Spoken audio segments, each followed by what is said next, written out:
శ్రీరామ జయం. ఓం నమ శివాయ. మాస శివరాత్రి ప్రత్యేకం. ఓం నమో నారాయణాయ. శ్రీరంగంలో ఆ స్వామివారికి ఘనంగా నిర్వహించేటటువంటి రథోత్సవం ఈనాటి విశేషాలు. శివకేశవులకు అభేదంగా మాస శివరాత్రి శివారాధన చేద్దాం. అలాగే శ్రీరంగనాథుడిని ఆ ఉత్సవాన్ని మనస్సులో దర్శనం చేసుకునే ప్రయత్నము చేద్దాం.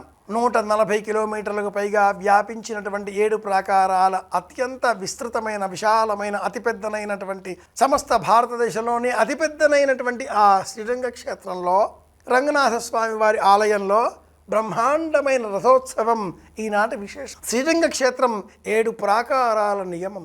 ఇందులో 4 ప్రాకారాల వరకు శ్రీరంగ క్షేత్రానికి సంబంధించిన గ్రామమే విస్తరించి ఉంది. 5, 6, 7 ఈ లోన ఉండేటటువంటి 3 ప్రాకారాలలో 52 ఉప ఆలయాలు నిర్మితమై ఉన్నాయి. 4వ ప్రాకారంలో విభీషణుల వారికి కూడా ప్రత్యేకంగా ఆలయం నిర్మింపబడి ఉండడం శ్రీరంగ క్షేత్రానికే ఓ ప్రత్యేకంగా మనం తలుచుకోవాలి.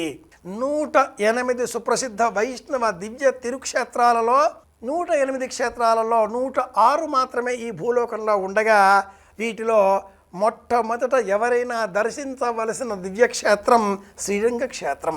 106 ఈ లోకంలో ఉండే దివ్యక్షేత్రాలు, ఆ తదుపరి వైకుంఠము, పరమపదము 7, 8 వాటిని కలుపుకొని 108 దివ్యక్షేత్రాలను సందర్శించే నిమిత్తమై సంకల్పం చేసిన వారెవరైనా ముందుగా మొట్టమొదట చూసేటటువంటి క్షేత్రం శ్రీరంగ క్షేత్రం. అందులో ఒక విశేషం ఉంది.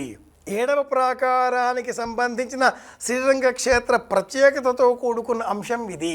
పలువురు శ్రీరంగ క్షేత్రానికి వెళతారు, ఆలయాన్ని దర్శనం చేసుకుంటారు. 7 ప్రాకారాల 140 కిలోమీటర్ల పైగా విస్తృతంగా వ్యాపించిన ఈ ఆలయాన్ని ఎంతను చూడగలుగుతారు? ఉప ఆలయాలు 52 ఉండగా ఎన్ని ఆలయాలు దర్శనం చేసుకుంటూ ఉంటారు? వీలైనంత. అయితే 7వ ప్రాకారానికి సంబంధించిన ఒక ప్రత్యేకమైన విశేషం ఉంది. కంచికి వెళ్ళిన వారు ఏ విధంగా అయితే బంగారు బలి దర్శనం చేసుకుంటారో అదేవిధంగా శ్రీరంగ క్షేత్రానికి వెళ్ళిన వారు ఈ 7వ ప్రాకారం మీద ఉండే ప్రత్యేకమైన దర్శనం చేసుకోవాలి. అన్ని దివ్యక్షేత్రాలు చూచిన అనంతరం ఈ దేహత్యాగం చేసిన తర్వాత వైకుంఠానికి 107వ దివ్యక్షేత్రానికి మనం ప్రయాణం కాగానే అక్కడ ఉండేటటువంటి ఆ విష్ణు భక్తులు భటులు ప్రత్యేకంగా శ్రీరంగ క్షేత్రంలో ఈ 7వ ప్రాకారం మీద ఉన్నటువంటి గుడ్డి చేప, కుంటి గుర్రం వీటిని చూశారా అని అడుగుతారు. చూడలేదండి అన్న మరుక్షణం మళ్ళీ మనం పుణ్య ఫలాన్ని అనుసరించి ఉన్నత జన్మ కావచ్చును గాక, కానీ మోక్షం లభించదు.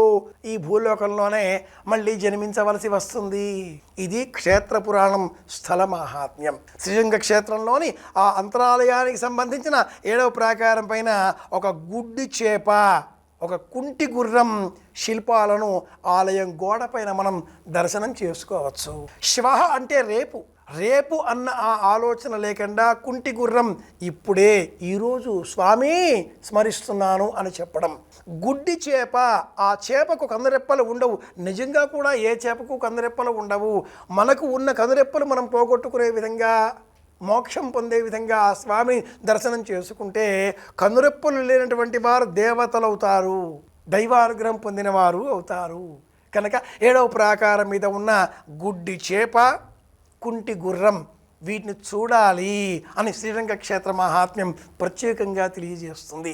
సందర్భావసరాన్ని అనుసరించి శ్రీరంగ క్షేత్ర దర్శనం చేసుకుందాం, రథోత్సవం చూద్దాం, అందరి క్షేమాన్ని కోరుదాం. మళ్ళీ రేపు కలుసుకుందాం. శుభమస్తు.